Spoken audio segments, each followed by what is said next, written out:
Hello friends, good morning. আমি সীমা সুখ পাখি চ্যানেল থেকে চলে এসেছি একটি নতুন ব্লগ নিয়ে।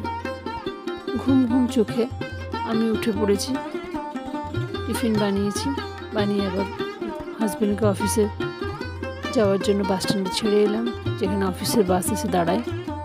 এটা আমরা রোজ নতুন ডিউটি বলতে পারো এখন, যতদিন না ব্রিজটা তৈরি হচ্ছে।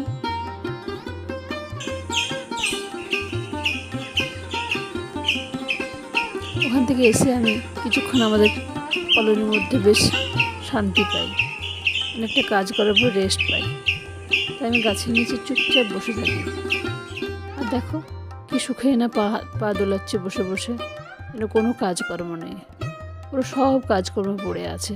ব্রেকফাস্টও করে নিই, মেয়েকেও দিইনি ব্রেকফাস্ট, মেয়ে এক্সাম পড়ছেও। চলো ফটাফট এসে আমি ব্রেড বাটার বানিয়ে দিলাম মেয়ের জন্য। ব্রেড বাটার দিয়ে দুধ, কিছু ফ্রুটস কেটে ওকে আমি দিয়ে দিলাম।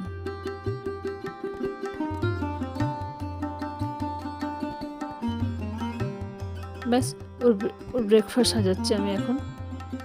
অ্যাপেলটাও কেটে নিলাম।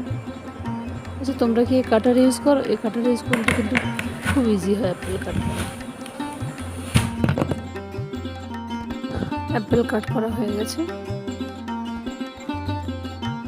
কি সুন্দর হয়েছে না, ফুলের মতো বেশ। ব্যাস, এখন আমি মেয়েকে ব্রেকফাস্ট দিয়ে দিই, তারপর আমি আমারটা ভাববো। ওকে ওর মতো ব্রেকফাস্ট সাজিয়ে দিয়েছে, ও খেয়ে নেবে। এবার আমি আমার মতো চা বানিয়ে নিচ্ছি।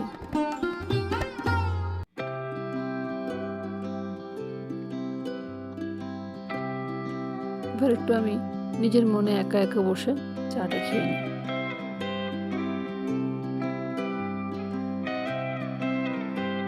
চা খেতে খেতে কত নাটক করবো দেখে নাও। ব্যাস, চা খেয়ে অনেক কাজ পড়ে আছে, সব কমপ্লিট করতে হবে। দুপুরে রান্না করতে হবে। কবে থেকে ভেবেছি আচার বানাবো, আচার বানাতে হবে। এই গরমে না কাজ করতে ইচ্ছে করে না, মানে চুপচাপ বসে থাকবো ফ্যানের তলায়। প্রচণ্ড গরম, কিন্তু না, আমি এনেছি যখন, আচার তো বানাতে হবে। আমার মেয়ের আবার মিষ্টি আচারটা খুব পছন্দের। চলো, তার ফাঁকে আমি ফ্রাইড রাইস বানাবো, সেটাও রাইসটা বানিয়ে নিই। ফ্রাইড রাইস বানাতে কী কী লাগছে তোমরা তো জানোই, সব রেডি করে রেখেছি। আমার কাছে ক্যাপসিকাম আর বিনসটা ছিল না, ওটা ছাড়াই আমি বানিয়েছি। মেয়ে যেহেতু চিকেনটা খাচ্ছে না, চিকেনটা দিইনি। যে বাসমতি রাইস আমি বানিয়ে ঠান্ডা হতে দিয়েছি, আর সমস্ত সবজি যেভাবে বানাই ডিম টিম দিয়ে সেভাবে বানিয়ে নেব। এটা নতুন কিছু রেসিপি নয়। আর হ্যাঁ, আমি যে আমের আচারটা বানিয়েছি, রেসিপি কিন্তু আমার চ্যানেলে দেওয়া আছে সুখ পাখিতে। আর এই সিজনে তোমরা নিশ্চয়ই আমের আচার বানাবে সবাই, যারা জানো না তারা কিন্তু দেখে আসতে পারো। হ্যাঁ, আর হ্যাঁ, শুধু দেখলেই হবে না, লাইক দিও, কমেন্ট করো এবং সাবস্ক্রাইবও করে রাখো। চলো, আমি এখন ডিমটা ভেজে নিচ্ছি। একটু সল্ট দিয়ে, ব্ল্যাক পেপার দিয়ে ডিমটা ভেজে তুলে নেব।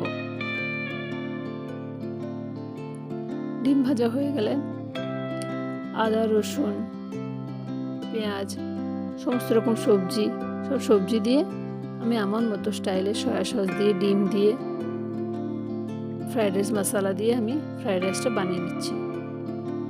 খেতে কিন্তু হেভি টেস্টি হয়েছিল। আর এই ফ্রাইড রাইস বানাতে গেলে না আর আমার কিছু সেরকম লাগে না, যে কিছু আর সবজি টবজি বানাতে হবে বা চিকেন বানাতে হবে, সেটাও লাগে না। শুধু ফ্রাইড রাইসও খাওয়া যায়। চটজলদি বলতে পারো এটা আমার রান্না।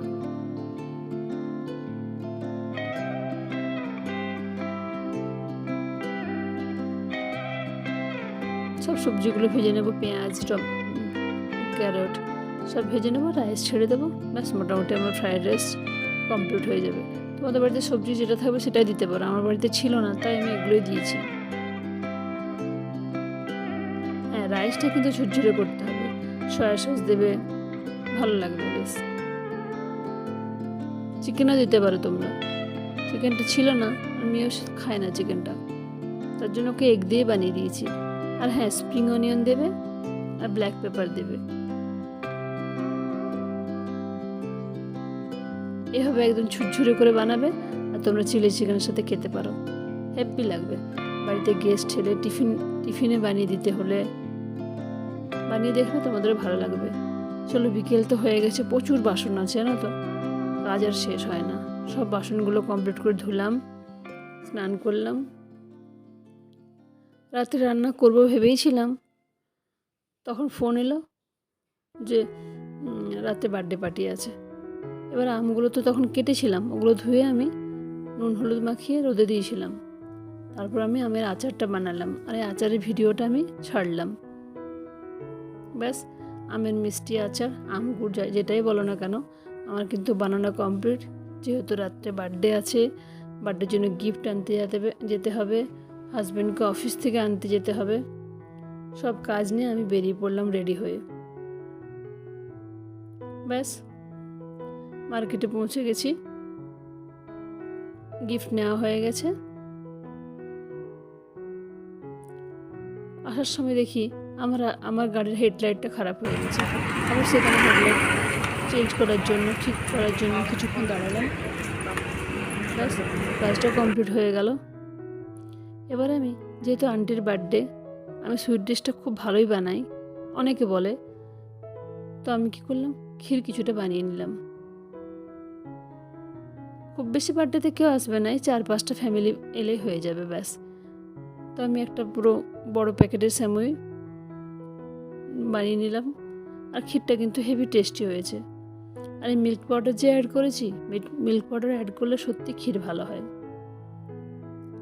খুব গরমে হাঁপিয়ে গেলাম, সে ফাঁকে চলো একটু জুস খেয়ে নিই দুজনে মিলে। আর জুস খাবার নাটক করবো সেটা তো হয়, নাটক করবো না সেটা তো হয় না, দুজনে মিলে একটু নাটকও করে নিলাম। এক সাইডে ক্ষীর হচ্ছে, এক সাইডে আমরা একটু জুস খেলাম, আবার মিল্ক পাউডার অ্যাড করে ব্যাস আমি যেমন বানাই ভালো মতো করে আমি আমার মতো করে ক্ষীরটা কিন্তু বানিয়ে নিলাম।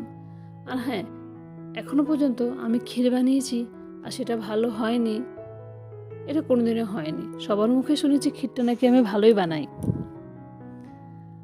সো ক্ষীর কমপ্লিট। এবার আমরা বার্থডে পার্টিতে চলে যাব। কালারটা দেখে তোমরা হয়তো বুঝতে পারছো যে হ্যাঁ, ক্ষীরটা আমার ভালো হয়েছে। এবার আমি ড্রাই ফ্রুটস ভেজে ওতে অ্যাড করে দেব।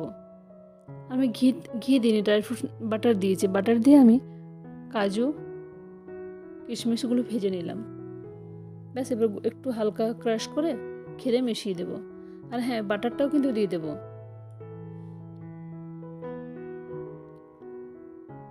ক্ষীর কমপ্লিট। এবার চলো একটু সাজুগুজু করে নিই।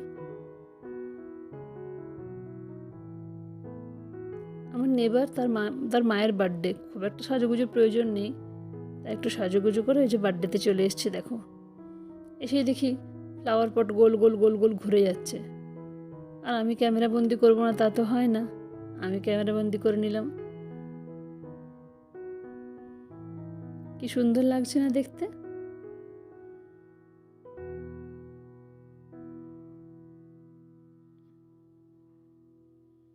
এরপর বার্থডে কেক নিয়ে রেডি হয়ে গেছি। এবার কেক কাট হবে, নানি কেক কাট করবে। ব্যাস, খাওয়া দাওয়া, পার্টি ওভার। অনেক রাত পর্যন্ত জেগে আমরা হই হুল্লোড় করেছি, খুব মজা করেছি। যেহেতু মেয়ের এক্সাম, মেয়ে উপরে ছিল। এই যে মাম্মা রুমিলা, এটা এই যে আঙ্কেল আন্টি, এই যে আমার হাজব্যান্ড,